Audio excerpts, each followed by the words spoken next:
Hi everyone, my name is Madison Sanchez, and today I'm going to be discussing the decline of the publishing industry. Print media has been on a gradual decline for the last few decades and has continued to plummet within the last year especially. Because today's world has turned more to digital media for their information, newspapers, magazines, and other publications have faced a concerning decrease. This is especially true for the upcoming generations who almost fully rely on their phones for all the information that they need rather than purchasing physical copies. A 2022 Pew Research Center study found that just 9% of U.S. adults preferred print newspapers for local news, whereas about 48% favored news websites or media. Additionally, the 2022 U.S. Census Bureau survey estimated a 52% decline in newspaper publisher revenue since 2002. In the United States, there are around 6,000 newspapers that publish, and 2 shut down every week. So, why is this important to the publishing industry? Digital consumption is growing because readers prefer accessing content instantly on their devices. Whether it's through websites, mobile apps, or social media, digital formats provide convenience that print simply can't match. One major advantage of going digital is cost reduction. Printing, distribution, and logistics are quite expensive, and by shifting to digital platforms, publishers can cut these costs significantly. Not only does this lower overhead expenses, but it also improves profitability. Finally, digital formats allow for a richer, more engaging experience. Instead of just plain text, publishers can integrate videos, hyperlinks, interactive graphics, and even podcasts into their content.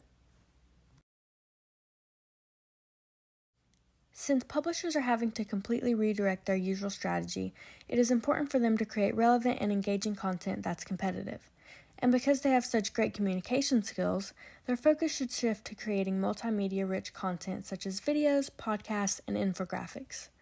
Publishers are also great at getting insider information, so by providing exclusive journalism, they can differentiate the publication very well. Now, circling back to the need for multimedia content, publishers need to create content that blends all of the different forms of marketing together, like including text, video, social interactions, and user-generated content. For example, if a publisher is promoting a new podcast episode, they should do so on all their websites, social media, newsletters, etc. Publishers must adapt to digital-first strategies so that their content is easily accessible across all platforms and devices. It is also important for publishers to learn how to use search engine optimization in order to gain more traffic to their content. Another way to keep consumers' attention is to send push notifications with juicy titles to grab the reader's attention. Publishers also have to shift from writing lengthy articles to compressing their content into 6-second clips or a 5-minute read. Given that most users consume content on smartphones, publishers must prioritize mobile-friendly formats as well as quick-responding pages as well. With that being said, I wanted to take a moment and ask what you guys think. Do you think the decline of print media has had a positive or negative impact on publishing? Another major issue the publishing industry faced recently is subscription exhaustion. Consumers have begun feeling overwhelmed with the bombardment of subscriptions. The subscription revenue model had increasingly grown during the COVID-19 pandemic, and even continued growing a couple years after. But now, industry leaders and analysts have concluded it is nearing its end. As more and more publishers adopted the subscription model, more consumers began questioning if it was even worth paying for. This felt especially true because other publishers offered similar content for free on social media platforms like Google News or Reddit. Many publishers tried raising their subscription prices to offset declining revenues, but this only made consumers more price sensitive.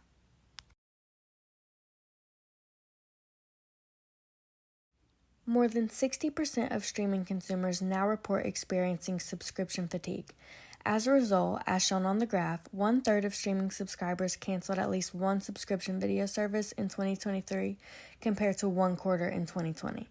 Since consumers have become more conservative with their subscriptions, this has created a crowded market and made it harder for publishers to stand out and convince potential subscribers to pay for yet another service.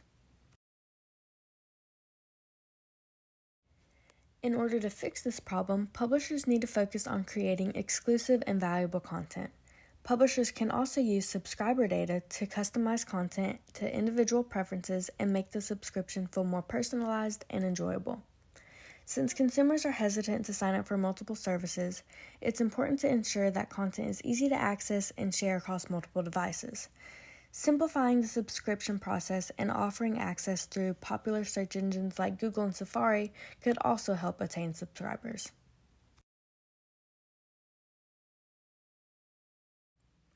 Now, to wrap this up, let's go over a few key takeaways. Subscription fatigue is a real issue. With so many options available, audiences often feel overwhelmed, and publishers need to address this by making their content offering feel more valuable and less burdensome.